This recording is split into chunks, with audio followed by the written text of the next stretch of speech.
باللہ من الشیطان اللعین الرجیم بسم اللہ الرحمن الرحیم وصلی اللہ علی محمد وآل بیتہ الطیبین الطاہرین المعصومین۔ بارگاہ حضرت امیر المومنین علیہ السلام سے ماہ صیام کے مسائل کو لے کر ایک بار پھر آپ کی خدمت میں حاضر ہوا ہوں۔ ہم عرض یہ کر رہے تھے کہ کسی بھی انسان کے اوپر روزے کے واجب ہونے کی شرائط میں سے ایک شرط یہ ہے کہ روزہ رکھنا اس کے لیے ضرر یا حرج کا موجب نہ بنے تو وہ روزہ چھوڑ سکتا ہے۔ اس ضمن میں ہم نے 3 مثالیں ذکر کی تھیں اور آج اس کی ایک آخری مثال ذکر کر کے اس شرط کو اختتام کریں گے، اور وہ آخری شرط یہ ہے کہ وہ خاتون کے جو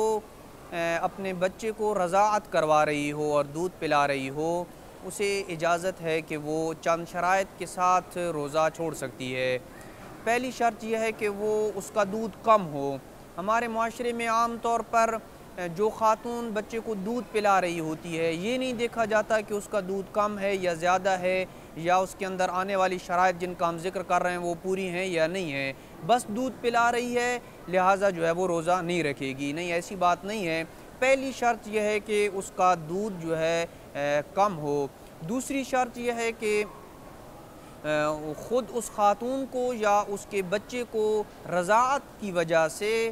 ضرر ہو تو تب وہ جو ہے وہ روزہ چھوڑ سکتی ہے۔ اور تیسری شرط یہ ہے، اور اس کی طرف بھی بہت کم لوگ متوجہ ہیں، کہ اس بچے کی غذا فقط ماں کا دودھ ہو، کوئی اور چیز وہ بچہ نہ کھاتا پیتا ہو، یا کوئی اور چیز فرض کریں کوئی اور دودھ پیتا ہے یا کوئی اور خاتون اسے دودھ پلاتی ہے، تو وہ کوئی اور دودھ یا کسی اور خاتون کا دودھ اس بچے کے لیے ضرر کا موجب بنتا ہے اور اس کے لیے نقصان دہ ہے وہ دودھ،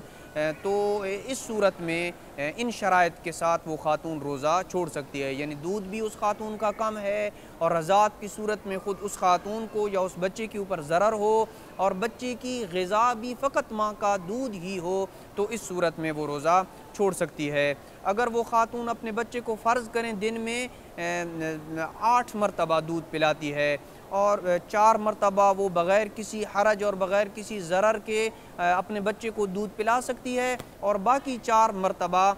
کوئی اور چیز یا کوئی اور دودھ بچے کو پلا دے جو بچے کے لیے باعث ضرر نہ ہو، تو اس صورت میں خاتون کے لیے درست نہیں ہے کہ وہ روزہ چھوڑے، بلکہ واجب ہے کہ وہ روزہ رکھے گی۔ اب جن شرائط کے ساتھ جن کا ہم نے تذکرہ کیا ہے، خاتون اگر روزہ چھوڑ دیتی ہے تو اس کے اوپر ضروری ہے کہ وہ بعد میں اس روزے کی قضا بھی کرے، اور ہر روزے کے بدلے میں 750 گرام